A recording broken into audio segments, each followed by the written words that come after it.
పెద్దోళ్ల ఆటల మధ్యన పేదోడు నలిగిపోబోతున్నాడు.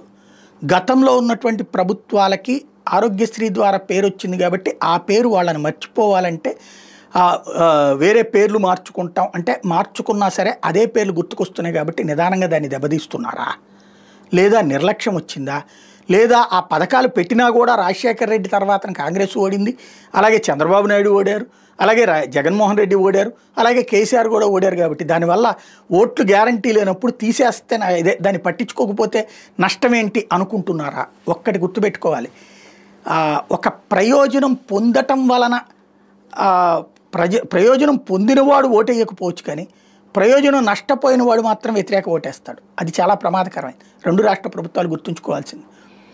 ఆరోగ్యశ్రీకి సంబంధించిన బకాయిలు అన్నటువంటిది తీర్చకపోవడంతో రెండు రాష్ట్రాల్లో కూడా సమ్మె బాట పట్టిన ఆసుపత్రులు.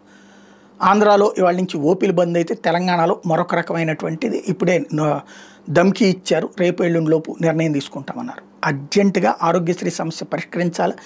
పేదవాడు హాస్పిటల్కి వెళ్ళగానే వైద్యం అందించేటటువంటి ఒక సంప్రదాయం అన్నటువంటిది ఆంధ్రానే ఆరంభించింది. దాన్ని ఇప్పుడు దేశవ్యాప్తంగా అమలు చేసుకొస్తున్నాడు నరేంద్ర మోడీ. కాబట్టి అలాంటి సిచ్యుయేషన్లో ఆరోగ్యశ్రీ బకాయిలు తీర్చి ప్రాబ్లం లేకుండా చూడాలి. ఎందుకంటే పేదవాడికి ఇవాళ హాస్పిటల్కి వెళ్ళినప్పుడు తన జబ్బు 30% ఉందంటే అది త్వరగా పరిష్కరించకపోతే 50 అవుతుందా, 70 అవుతుందా, 90 అవుతుందా, 100 అవుతుందా తెలియదు.